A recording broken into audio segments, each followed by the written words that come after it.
مطالعہ قرآن حکیم کے نام سے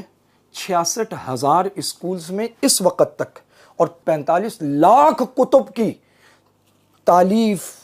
اور طبع اور اشاعت اور وہ فی سبیل اللہ بقول ان کے بانٹ کر جو عقیدہ لایا جا رہا ہے وہ یہ ہے کہ ہم نے اختلاف ختم کر دیا ہے اور اس مطالعہ قرآن حکیم کو متفقہ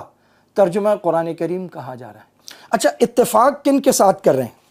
ان کے ساتھ کر رہے ہیں جو قرآن کریم کے بارے میں یہ عقیدہ رکھتے ہیں کہ کم از کم قرآن کریم میں نعوذ باللہ 5 قسم کی تحریف موجود ہے۔ یہ اہل تشیع کے عقائد ہیں، ان کی معتبر ترین کتب میں موجود ہیں۔ بلکہ اس سے بھی مزے کی بات، ان کے ہاں مولوی فرمان علی کا ترجمہ، وہ پاکستان بر صغیر پاک و ہند کا معتبر ترین ترجمہ ہے، وہ یہ کہتا ہے کہ قرآن کریم کا ترجمہ ممکن ہی نہیں ہے، ہو ہی نہیں سکتا، یہ جتنے ترجمے یہ قرآن کا ترجمہ نہیں ہے، قرآن کا ترجمہ پاسبل ہی نہیں ہے۔ تو بھائی میاں آپ نے کیسے لکھ دیا؟ وہ کہتا ہے جی ہم نے اس طرح لکھ دیا کہ اب لوگ اپنی مرضی سے سمجھنے کی کوشش کر رہے ہیں، تو ہم نے پھر ان کے سامنے ایک ترجمہ رکھ دیا کہ وہ اس سے سمجھے۔ اور اہل تشیع اصل میں یہ تراجم پڑھتے ہیں۔ یہ جو ہمیں مطالعہ قرآن حکیم کے نام سے پھکی دی جا رہی ہے اور 66,000 اسکولوں میں چل رہی ہے، یہ اصل میں ان 97% اہل سنت کے جذبات اور ان کے دل اور عقائد میں زبردستی گھسیڑی جا رہی ہے، جس سے آج تک بڑے بوڑھے محفوظ رکھتے تھے، جس سے علماء محفوظ رکھتے تھے، جن عقائد سے حفاظت کی جاتی تھی، جہاں پر لوگوں کو بچایا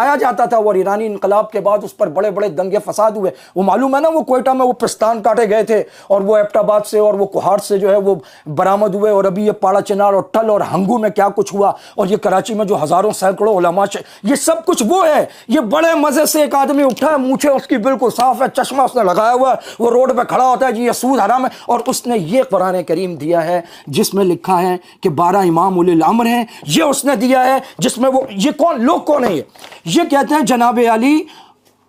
5 قسم کی تعریف ہے، آیتوں میں کمی زیادتی، الفاظ کی تبدیلی، حرف کی تبدیلی، آیتوں اور سورتوں میں غلطیاں موجود ہیں، حتیٰ کہ ایک کتاب ہے، اس کتاب کا نام ہے فصل الخطاب فی تحریف کتاب رب الارباب۔ میں نے اپنی آنکھوں سے وہ کتاب دیکھی ہے، اس کا نسخہ موجود ہے، 90 سال پرانا، لکھنؤ سے چھپا ہوا، 2000 روایات فصل الخطاب فی تحریف کتاب رب الارباب میں موجود ہیں، جو یہ کہتی ہیں کہ رب کریم کی کتاب میں تحریف ہوئی۔ یہ عقائد رکھنے والوں کو یہاں پر متفقہ ترجمہ کہہ کر یہ مطالعہ قرآن دیا۔ میں عام لوگوں سے بات نہیں کر رہا ہوں، میں ان سے بات کر رہا ہوں جو اللہ کو مانتے ہیں، جو رسول کو مانتے ہیں، جو خود کو علماء کہتے ہیں، جن کے رشتہ داروں نے، جن کے بھائیوں نے، جن کے والدین نے منبر پر، محراب پر، جیلوں میں گولیاں، ہتھکڑیاں، راستوں میں، چوراہوں میں، چوکوں میں، جلسوں میں قرآن کریم کی حفاظت کے وعدے کیے ہیں، اس کے لیے جانیں دی ہیں، اس کے لیے گولیاں کھائی ہیں، اس کے لیے جیلیں کاٹی ہیں۔ 66,000 اسکولوں میں شروع ہو گیا، سوئے پڑے ہو، کب جاگو گے؟ 1.5 کروڑ بچہ یہ پڑھ رہا ہے۔ یہ بھی 25 کو جو بنیان مرصوص ہوا، الحمدللہ ہمارے شاہی نورے اور اینٹ سے اینٹ بجا کے آ گئے۔ یہ پاک فضائیہ اور پاک بحریہ اور یہ سارے کے سارے جب یہ پڑھ، کل ان کے ہاں وہی ہوگا، وہ کہیں گے اصول کافی حدیث کی کتاب ہے۔ بے وقوف سمجھا ہوا ہے ہمیں، یہ 1.5 کروڑ بچوں کے زہر انڈیل رہے ہو تم۔ 97% اہل سنت ہے، 97% کے اندر تم یہ زہر کیسے انڈیل سکتے ہو؟